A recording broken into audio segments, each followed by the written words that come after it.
WJR.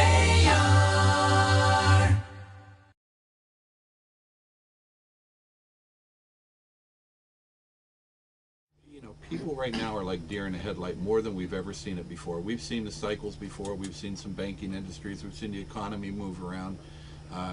We believe, like you just said, Paul W., that people should be doing more now. It should be easier, when in effect, I honestly think it's harder right now. People cannot make decisions. Well, and they also can't afford it. They can't afford to do this, and you go, well, you can't afford not to do Right. it. And then they say, well, yeah, you're going to say that because you're selling me the product, and you can go back and forth. But the reality is, you better do something now before it gets worse. What I think both of our firms try to do is make sure that we know people can't afford our services. So we have to perform to generate the savings to pay for our services. It's a very unique position that firms like ours are in. So we step up to that challenge. Yeah, we are expensive, but we are good. But we have to generate enough savings not only to pay for ourselves, but to fix the problem. And that's evident where banks like David's and others will extend credit to companies that are already overextended on credit to pay for our services, because they know they will get some benefit out of it. Once they start saying they're going to work with the Whitehall Group or CM&D, the banks say, oh, okay, well, we trust them, or businesses like theirs, and therefore we will continue We'll continue to bank, mostly continue to bank these customers as long as they haven't, aren't flatlining, and we'll continue to work with the consultants and the customers to see them through the challenge. And that's why, David Boyle, at National City Bank, you are so willing to say, okay, this is a situation where they have taken their problem seriously. Maybe the bank has pointed out to them, look, you're not performing, and we've got certain rules that we have to follow in terms of calling in loans or whatever if there's underperformance, but we'll hold off if in fact you're making this kind of a serious decision to fix it. And that's true, Paul W., as we see engagement of consultants and professional advisors to these companies and watch the progress and the success that we've seen time and time again from firms like this. We're happy to stay in most of these transactions and see them through. Gentlemen, give me a good example of a recent company turnaround, a company that recently managed a successful turnaround. And I think maybe you each will have a story, and I'm going to start with you, Chuck. Thanks, Paul W. I will actually talk about an engagement that we worked on where National City was one of the lenders. The company actually had a two-bank group, and it is an automotive supplier, and basically it run into an issue where beginning in late 2006 with some of the volume reductions that occurred, it was not effectively projecting out what its performance would be, and in particular its cash flow.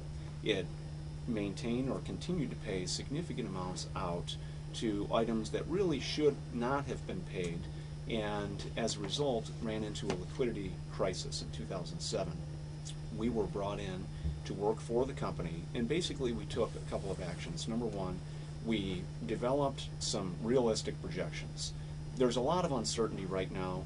There's been a lot of uncertainty.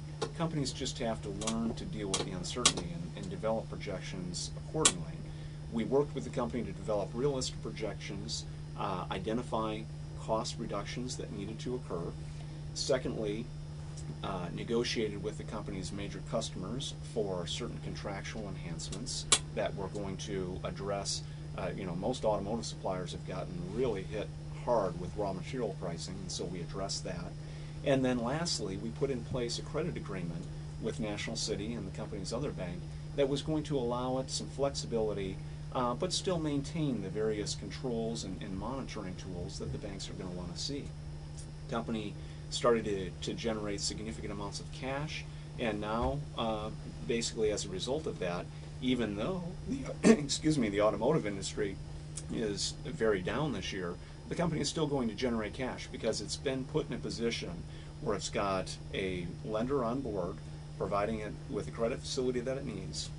It's already addressed its cost structure, and now it's basically weathering the storm. And so that company, in my mind, is really the prototype of what companies need to do to deal with their issues and to get back on firm footing so that they can address the uncertainties that are going to continue for quite some time. Joe? Two quick examples. but I'd like to do both sides. You were very gracious to talk about our firms and our expertise and our background, and we appreciate that. But in all honesty, we aren't that smart. It's the simple things. It's very simple things. We just did a turnaround on a $50 million automotive company, losing $7 million a year. We were actually hired to liquidate the business, shut it down. 3 facilities, over 500 people, 2 unions, and current management couldn't do it. We finally got current management out. We put our people in to run the business, and within 5 months, back to profitability. We're not that good, Paul. The issue is there are things that can be done every day. I want to talk for a minute, though, about on the positive side. We were also engaged by a net city environment, but we talked about non-automotive, profitable company with family-owned. Over a 5-year period, they grew from 1 facility to 3. They grew from 25 to 35 million in $5 million increments. They were making a lot of money. Then the 5 years they were still making money, still positive. They went to Net City and asked to borrow more money to buy a 4th facility. And we were called in to kind of look at the 4th facility, make sure it's laid out properly. It's it's what they really ought to do. Make sure the money's being spent wisely. Long story short, 16 weeks later, the company today is 2 facilities. We avoided $5.7 million in capital. We got them off of 3 shifts. We got them off, or 3 shifts, 7 days. We got them back to 5 days. So again, a profitable company becoming more profitable. Good that you stepped in and did that. I dealt with a small company that did work for me at my house. And they were computer guys, IT guys, and I know nothing about computers. And they come in and they get everything working, and they had 1 store, and then oh boy, they had 2 stores, and hey, we're opening a 3rd store. And I said, guys, wait, I don't know anything about business. I've never been a businessman. I've been an employee all my life, but I'm an observer, and I've seen so many companies, I guess, grow too quickly, or get another store. And it's big trouble. Oh no, we've got this under control. And P.S. I called them the other day, and they're out of business. Wow. They were so successful. They grew so well.